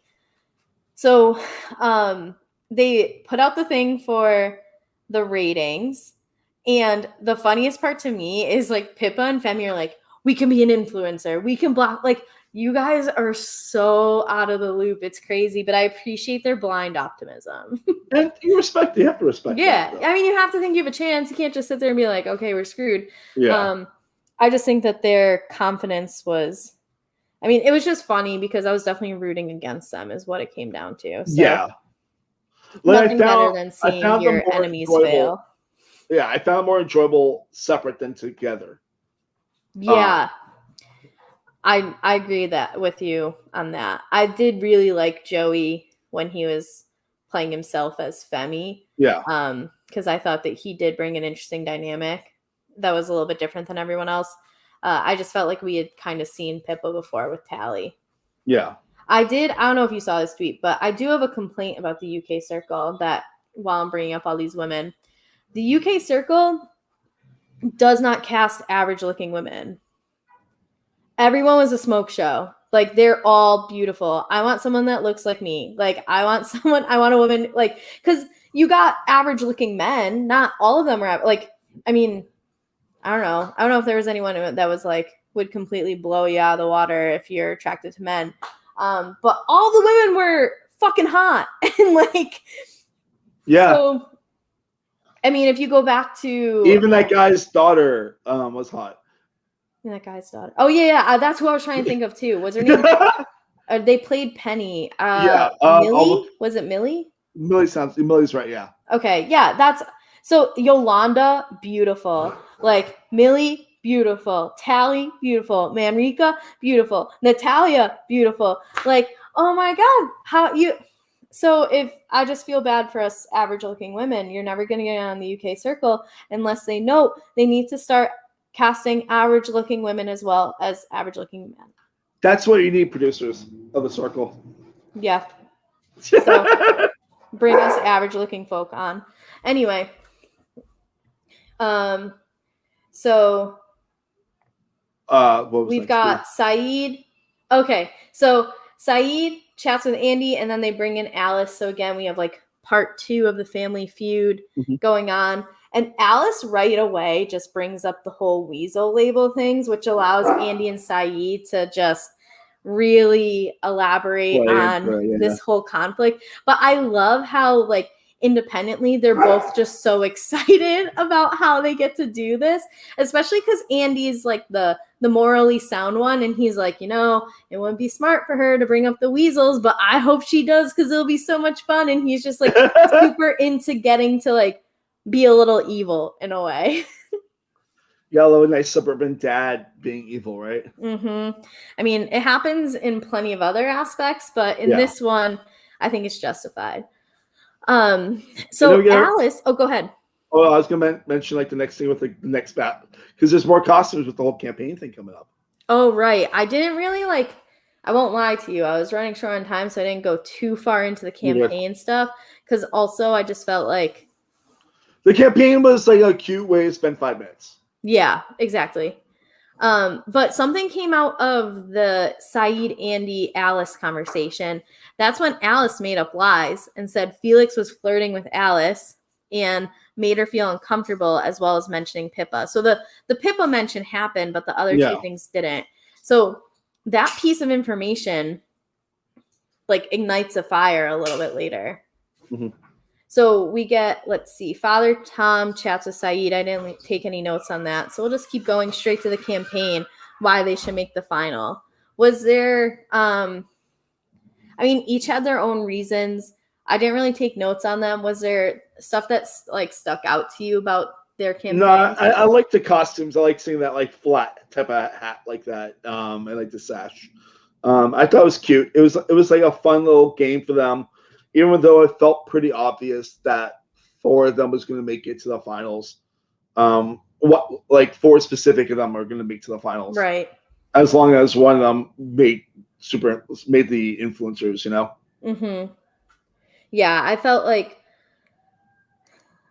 while it was an opportunity for everyone to reiterate, I felt like those 4 already knew each other's stories enough that not that it was unnecessary, but it wasn't as climactic as if a Father Tom or a Alice like really pull out a strong narrative there, then maybe that makes that segment a little bit like more exciting or worthwhile. But I just kind of felt like I think this is where Felix actually wins the circle.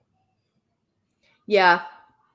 I mean, it is what caused the next part of Saeed to chat with Felix, but I mean, he ended up ranking Felix 4th anyway, but at least like it opened up like a level of, or like a different layer, I guess you could say, of Felix that we really hadn't seen too much of, that at least got Saeed to be like, okay, I'm changing my mind on this guy. So we can jump straight into that, where Felix and Saeed chat, and it was Saeed who initiates it and basically was like, I have questioned your motives the entire time and I want to apologize. Like, I support what you're doing. I think you're a good guy. What do you think of the conversation? I thought it was great. At this point, for me, I was definitely very much on the Natalia is good train. Mm-hmm. And I've been very much on the Hashu is the man train for so long. Yeah. So it was really nice to see those two people that I really have been enjoying coming together and be like, we need each other. Let's do this. Like, let's fucking go. Mm-hmm. Yeah, it really, like, I mean, they were kind of like the loose ends of their little mini circle that kind of brought them together to really solidify, like, we're doing this.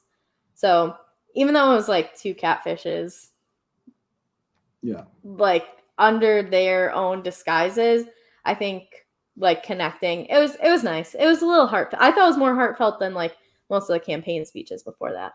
Yeah. We get a reunion of the family chat, and it gets brought up that Alice told Sayid and Andy that Felix flirted with her and made her feel uncomfortable and brought up Pippa, and that's where like Felix is like, oh, fuck this. Like, it's on. And it really cements where they think that, okay, Alice has to be Pippa and or Femi or Joey. So the ratings happen. And it's conveniently after the ratings that Felix goes to Alice and basically is like, square up, motherfucker. So they go at each other. What did you think of this conversation?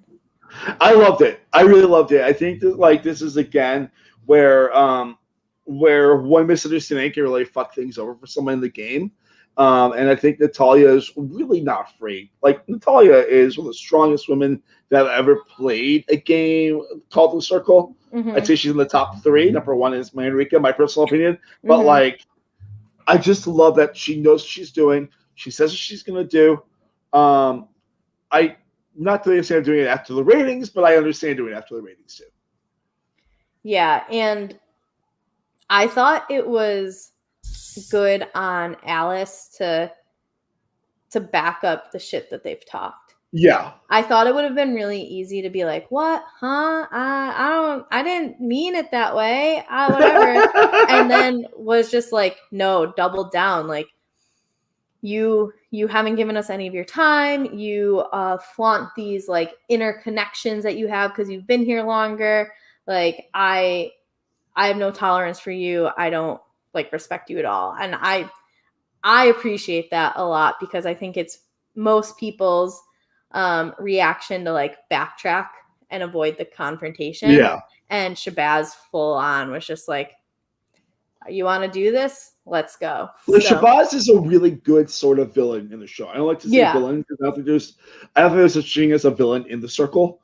Like there's no one that's like, I'm gonna like twiddle my mustache and be like, I'm gonna get you. Mm-hmm. But I think he comes as close as it gets, like because he has to stir shit up, and he does. Like, that's it, yeah. We also, before the ratings are, well, I shouldn't say are exposed because it's a little bit of a stipulation there, but we get that last like really powerful Sayid Manrika chat.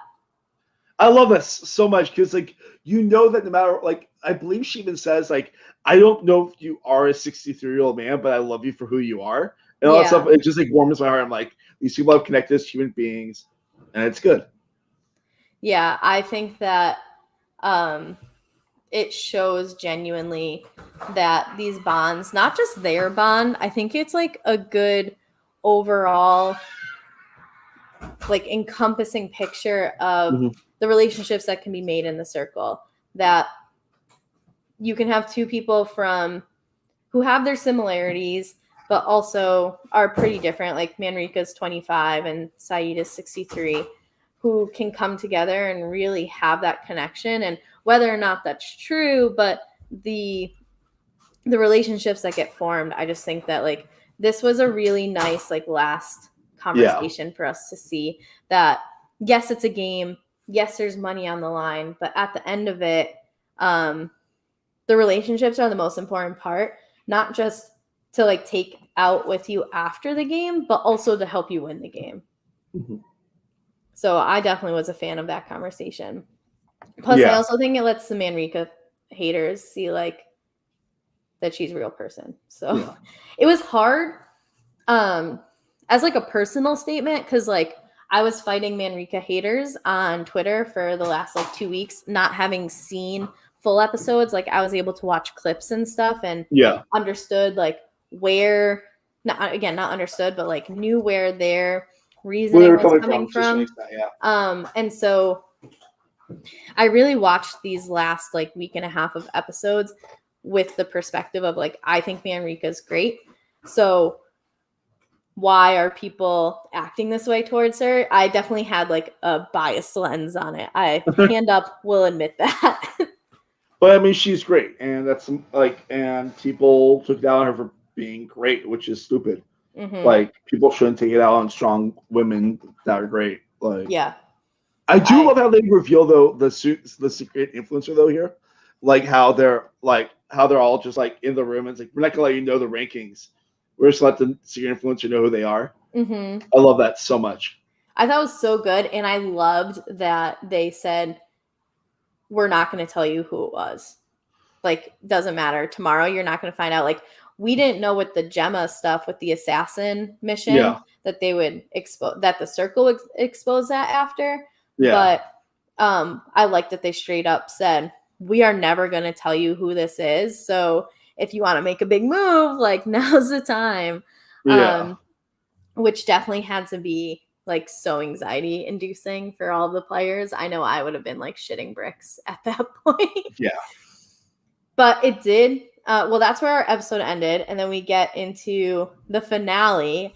And we find out at the beginning that, well, we find out at the end of the episode that Andy is the super influencer.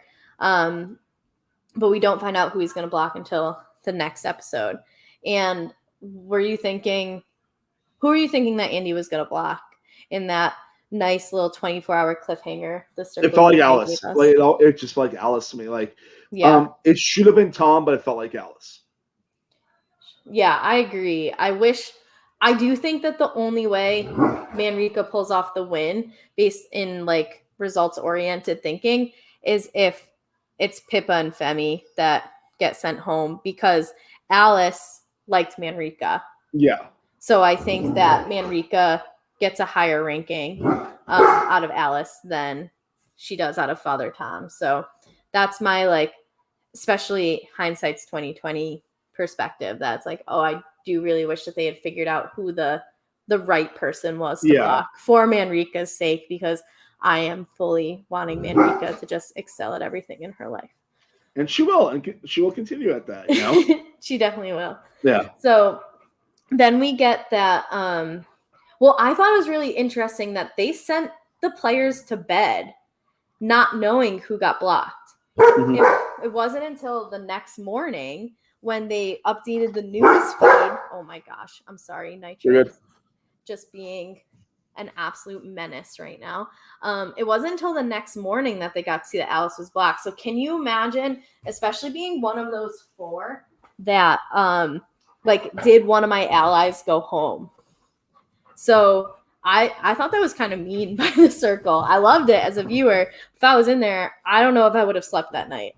I don't think I would have slept many nights in the circle, honestly. Just like the level of anxiety and like all of that stuff. I just like, yeah, it's great, but I'm like, there's no way that you're going to get a good night's sleep in the circle. No.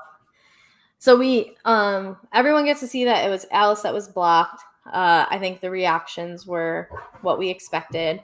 And then after that, we get videos from home.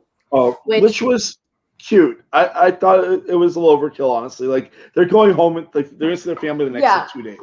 Yeah. Like, I mean, like, for me, my least favorite episode of every season of Survivor is the family visit. So the videos from home, as soon as I saw this, I was like, ugh. Like, if I didn't have to podcast about this, I would be skipping this section. I am the worst. Like, I'm the one that's like, if I would ever be on one of these shows, like, send my dog as my family visit, please. So this type of stuff just doesn't do it for me, but I know it does it for a lot of other people. So but yeah, I agree that like it was, well, I don't agree it was cute, but I get why a lot of people would think like this is cute. However, your opinion of like, well, they're going home in a couple days anyway. So I don't know. Plus, it wasn't like they could, like in Survivor when they have the family visit, it's at that time where like you might be so caught up in like what your allies want and your alliances and whatever that you get that reminder from home of like, oh yeah, I'm doing this to bring $1 million home for my family. Where like there was literally just the final ratings, but they didn't have any time to like be motivated by those videos. It's like, wow, my parents love me. I'm gonna rate this person number 1. I forgot while I was in the circle. Yeah. So yeah, if anything, like maybe even when they said, hey, this is the last new player coming in, I think I would have understood more giving them the videos from home then than at this point. But I don't really ever need videos from home at all. Yeah. So, sorry, go ahead. No, I don't have anything to add to that. Like, I just was like, this is filler. This episode's 67 minutes long without the commercials. So like we don't need this because like I'd rather have spent like that extra 10 minutes on like the amazing, beautiful tension of like that dinner sequence. Oh my gosh. Yes. I'm so glad that you so beautifully transitioned to that. The face-to-face meeting, again, the season one like holds a special place in my heart. Yeah. However, I never saw Manrika or Saeed, aka Hashu, as uncomfortable or like nervous than I did then.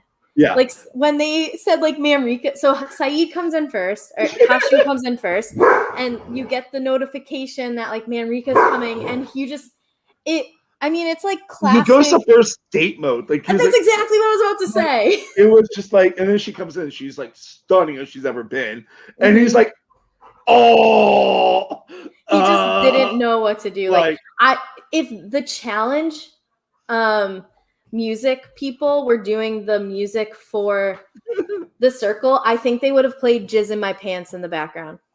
I mean, like, sincerely. I think I have to bring up because like the third person in was Natalia Felix, and like Natalia is also no slouch when it comes to looks. I think she's one of the most beautiful women I've ever seen on British television, and like her not so awkward but awkward interaction with Manrika, while Saeed has the whole like, are these people in love and I'm attracted to both of them look in his face. So it's like how she oh my god, and it was just great. Like it was just, I just live for like that final 5 meeting in the circle. Yeah, it's one of the best parts of the whole show for sure, especially with the catfish that they had. Manrika's face at first, I didn't know if she did not look like she was okay. Yeah. No, I didn't know if she was gonna cry or if she was gonna like throw a punch or if she was just gonna walk out of the room. And then she had, and rightfully so, that attitude of like, well, what the fuck? Like, as another woman, like, have you ever had a man do that to you before? Like, that's really hurtful, whatever. And then you see that Natalia genuinely does feel bad about this, but Manrika, it's almost, you read it in her body. It just like overcomes of like, okay, I was mad. However, I do have to remember this was a game. Like, it sucks, but I'm not as angry as I was 2 minutes ago, and like gets up and hugs her again, which I really respect Manrika being able to do because I don't know if I would have been as forgiving. It was a lot. Yeah. And then like Andy walks in, he's like, yeah, I knew you were a catfish. I knew you were a catfish. You're a catfish. You're real. And like, yeah, it's like, all right, simmer down, Andy. Like, and then, like, we get it. Yeah, like I love how he's like the most casually dressed like anyone ever for the meeting. Like he's just like he's like in like, he's basically dressed how Manrika said Felix is gonna dress for the date, of like just like in a jumpsuit, like in sweats. You know. I loved that the circle producers smartened up a bit because in the UK one, when they had this final meeting, there was like 12 chairs at the table, which I had said when I was podcasting about it that like, okay, well, if there's only supposed to be 5 people, like why are there so many chairs? I would have been questioning things, and they only left 1 chair for Pippa and Joey. So I think that helped with like both of them walking in, but that was cool too. The fact that that group of 4 was right, but also Pippa and Joey somehow managed to like squirm through. Yeah. But I definitely love the face-to-face meeting. The body language, the oh my gods, all of that is just, it's quality television. Mm-hmm. Whoever thought of that idea, I hope that they're eating a nice dinner because they deserve to be paid well. Yeah. At 1 a.m. right now for them, right? Yeah. They're at the Cheesy Chips shop after the pub. Actually, I think they're still on lockdown, so maybe not. Sorry, COVID ruins lives. I am notoriously not a big fan of like finales. I think they're usually the most boring. So I didn't really take any intense notes on when Emma, who I think is a great host, by the way, has like the conversations with the final 5. However, I do have one comment. I did not like how she was kind of like shipping, to use the teenage lingo. Yeah. Manrika and Hashu. I think that I think the age of implying and imposing relationships on people left at the beginning of the Me Too movement. I don't think that's like the greatest television anymore. That made me feel a little uncomfortable for Manrika especially. Yeah, who went through a lot in that last like 24 hours in the game. Yeah, like, and then it's like, by the way, I understand that. Like, it's that weird thing of like, definitely Emma was definitely leading that on a little bit, and Hashu is just like, holy crap, Manrika's the hottest person I've ever seen in my entire life. Yeah, because his eyes just never popped back into his head after meeting Manrika. But like, I also love the fact that like their connection was real. My biggest issue in the whole episode is people ranking Andy too high. We do have the rankings. I have it somewhere. I mean, desktop. Yeah, because number 5 is Tom. Makes sense. Then Saeed, which should not make sense to me because like you don't want Andy to be higher than number 4 in my personal opinion. Yeah. And then it was Andy, and then it was Manrika, and then it was Felix, and which again I don't like. I'm not going to complain about anything in the final placements because I think they were great, but like, and I do think a person that deserved to win won. Yes, I agree with that. As we kind of talked about at the beginning, but Randy brought up, was the way that the votes fell. There was no way for Manrika to finish first place against the 3 guys in her alliance because before her votes, essentially she had 8 points from all of their votes, and then with Manrika's, and the 3 guys had 7 points. So no matter who she voted for first place, I think unless she put like Father Tom at first, she wouldn't have come in first. Yeah. So she was in a tough spot, but she's the winner in my heart. That's for sure. Not that Natalia doesn't deserve it. I think she did an amazing job catfishing. I think, especially coming in as a new player, I think that's hard, given she wasn't too new, but she still was new at one point. I think she deserved it. I would love to see Manrika win. I would have been okay with any of that Circle family winning, to be honest. Even Andy, I know he gets some hate, not Manrika level hate, but I would have been okay with that too. I think he had to do a lot and managed to still maintain great relationships. He was blocking people like every couple of days. So that's not blocked 5 people, which is not the easiest thing in a 14-person cast. That's like a third of the cast. And a third of the cast made it to the end. So he blocked half the people that got blocked. Mm-hmm. Genuinely. So we have our winner. It's Natalia, who played Felix. We're both happy for her. So in conclusion, I know you said at the beginning that this you think is the best Circle season out of all of them. Mm-hmm. What was your favorite moment from this season? Cloning. Hands down. Just like the whole arc, that 3-episode arc of Tally like losing her mind, while like Yolanda's like, yes, that is my dog, and his name is Steven. And like Tally's like, no, my dog's name is Kipper or whatever. And like it was just really fun. It was a great way to start the season. I think the cast was incredible from top to bottom for the Mhm. most part, and it made me happy. Like I wanted a Circle season to make me want to watch every episode every day as soon as it drops. Yeah, I agree that it definitely had that effect. Like not being able to watch it while I was Yeah.